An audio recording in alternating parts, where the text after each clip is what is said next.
Hello students, good morning everyone and welcome everyone in your new class. I'm Snehal teacher teaching you English and because of COVID-19 situation once again we suffer from all those things which are we suffer last year. So once again we meet here online classes. So welcome and enjoy our online classes, and I hope you better understand, you can understand our education. If you found any problem, any queries, then ask with phone calling or messaging. So once again good morning and welcome. Now we will start our new session, new syllabus and new curriculum. So look after your first page, in front page of the English book, that is very innovative, creative, and I think it is a different one. The squirrel running from on the branches here and there, and it gives us a message that you have to go here, run here and there for the knowledge, not for the fun, because of now still we are going from COVID-19 situation. So stay home, stay safe. Now we are going to learn our first poem, Where the Mind is Without Fear. So open the textbook now. I'm reading now introduction. So keep attention and ask your queries. Okay.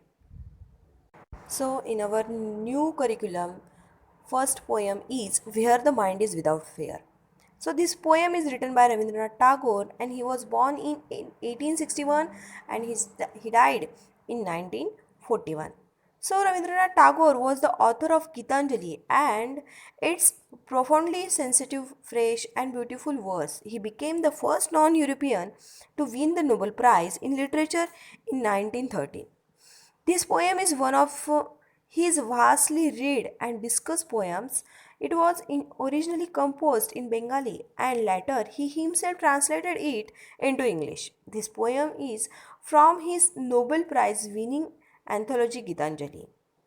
Tagore lived during the time when India was ruled by the British. In this poem, beside political freedom from British, Tagore also appeals to God for social, educational, and economic freedom for the people of India. So as we know that Rabindranath Tagore was too much talented and he was too much literatic, and he write lots of poems and lots of material for us, not only for us, but his writing give a knowledge, give a uh, brain food for all over the world. So his most of the poems are now at the time and still now very discussed poem, means it gives us lots of knowledge and lots of brain food. So from that time too many people learn, read, and adopt it. Okay. As we know that Rabindranath Tagore born in 1861 and he died in 1941. So this is the time of our independency. And Tagore lived during the time when India was ruled by the British. It means all his literature and all his knowledgeable things he was written before India's independency.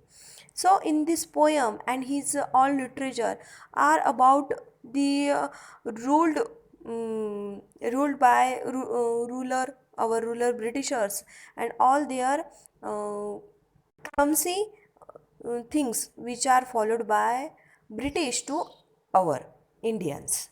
So in this poem, lots of things are involved about to our freedom and our knowledge, our about our situation. And I hope that you understand all these feelings and all these thing his thinking with this poem. And he write this poem in 1910. He published in 1910 and it was included in the 1910 collection Gitanjali, and in Tagore's own translation in it 1912 Indian edition.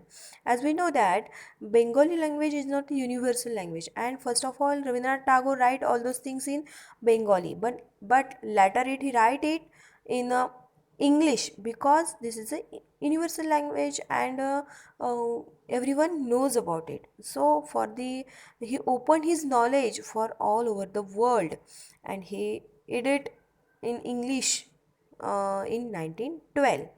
Then in 1970, Tagore read out the English version titled Indian Prayer at the at the Indian National Congress session in Calcutta.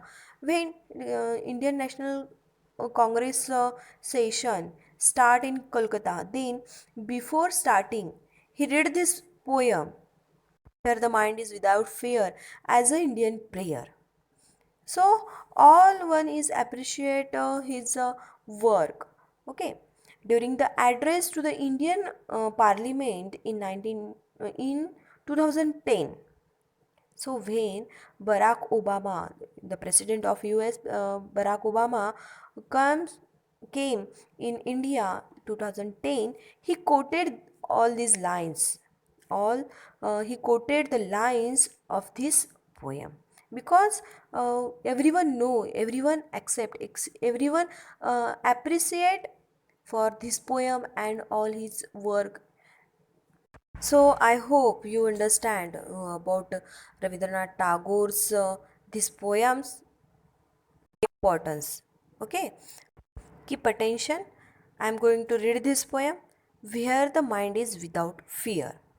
Where the mind is without fear and head is held high, where the knowledge is free, where the world has not been broken up into fragment by narrow domestic walls, where words come out from the depth of the truth, where tireless striving stretches its arms towards perfection, where the clear streams of reasons has not lost its way into the dreary desert sand of dead habit, where the mind is led forward by thee into ever widening thoughts and action. Into that heaven of freedom, my Father, let my country awake, where the mind is without fear. First line of the poem, where the mind is without fear and the head is held high. It means he want our mind free. It doesn't under control by anyone. So he says that where the mind is without fear means there is no one's mind is without fear. All one is under control by the Britishers or by their thinking and their thoughts. No one is free. And next line, the head is held high. It means everybody want that, everybody feel that proud for the country. No one embarrassed by the anyone. So he says, where the mind is without fear and the head is held high, where knowledge is free. It means didn't want only he don't want only the our mind is free, our held very proud, it held high. It means it feel proud for the country, but he also want knowledge is free because at that time no one can express ourselves, no one, so he want no one is under control. So when Britishers ruled over us, so there is a all is controlled by them. Our thinking, our thoughts, our knowledge, even what we want to eat, all those things are only depend on them. Okay, so he want all those things are be free. He want to be free. That is our mind, our head, and our also knowledge. Okay. Next lines of this poem is where the world has been broken up fragments by narrow domestic walls. It means he want all this world attached with each other. So it didn't found at that time. Okay, where the world has not been broken, he want to attach. He has not want it broken up into fragments. It means into parts, parts, parts, and parts. So he said, and which parts?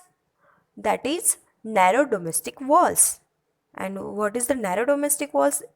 It is the division on the basis of religion, caste, classes, and colors also in society, and not only in society, between in all over the country of the world.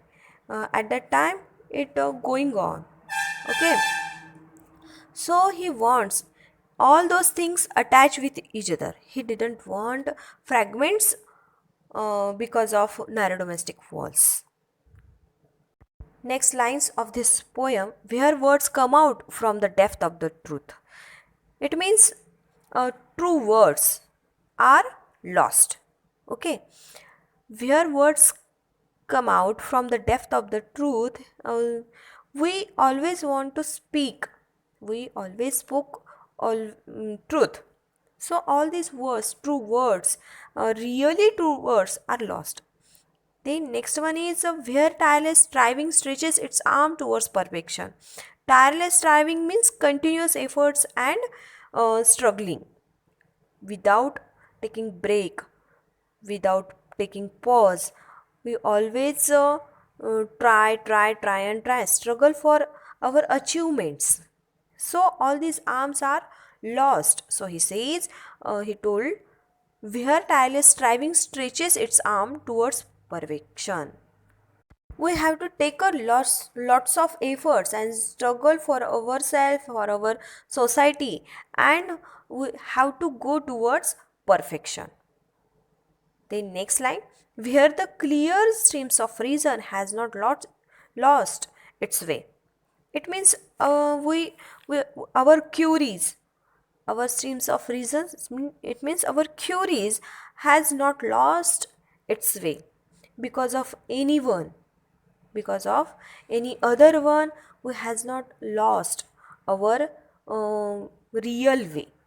Okay, we know streams, stream it means small river, but not take, but don't take a word to word meaning. Streams of reasons, it means our queries. Clear streams of reason means our queries has not lost its way. हमें सच्चाई की तरफ हमारी नज़र बढ़ानी चाहिए, हमें उसी तरफ, हमें हमारे मन से, हमारे माइंड से हमें सोचना चाहिए. Next line of this poem is, into the dreary desert, sand of dead habits.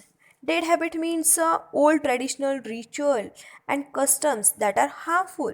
So our life is becoming too much dreary. It means too much desert, dull.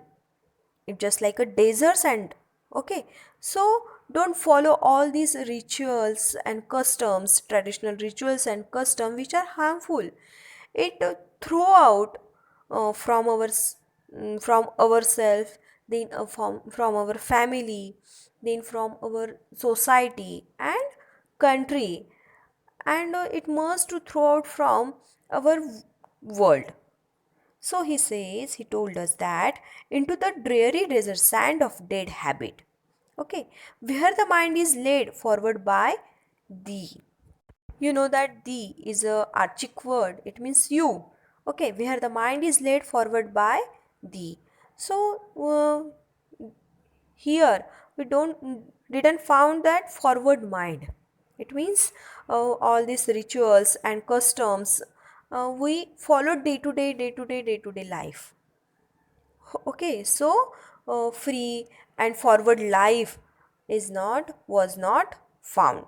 Okay, आज के ज़माने में भी बहुत सारी जगह पे जो ट्रेडिशंस है, रिचुअल कस्टम्स जो हमारे लिए हार्मफुल है, वो पाले जाते हैं. तो उस ज़माने में तो बहुत ज़्यादा होगा. सो रविंद्रनाथ टैगोर कह रहे हैं कि हमारी जो डेजर्ट की तरह ड्रेरी लाइफ हो गई है वो हमें छोड़ देनी चाहिए. हमारे डेड हैबिट्स, यानी उसका हमें खुद को भी कुछ खुद के लिए भी कुछ यूज़फुल नहीं है और किसी और के लिए भी नहीं यूज़फुल है.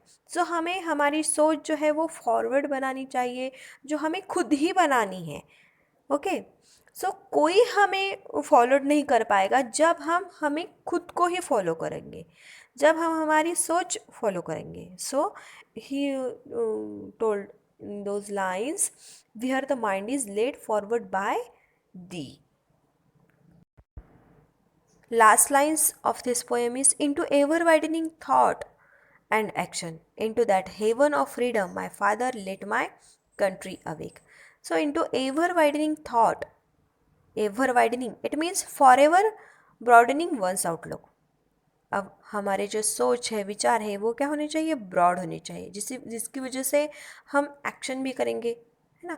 जो हम सोचते हैं वो सिर्फ और सिर्फ हमारे सोच में ही नहीं, तो वो बाद में हमारे एक्शन में भी आ जाता है. Okay. Into that heaven of freedom my father let my country awake. Heaven of freedom, it means condition of total freedom of good thoughts, good words, good deeds while respecting those of others.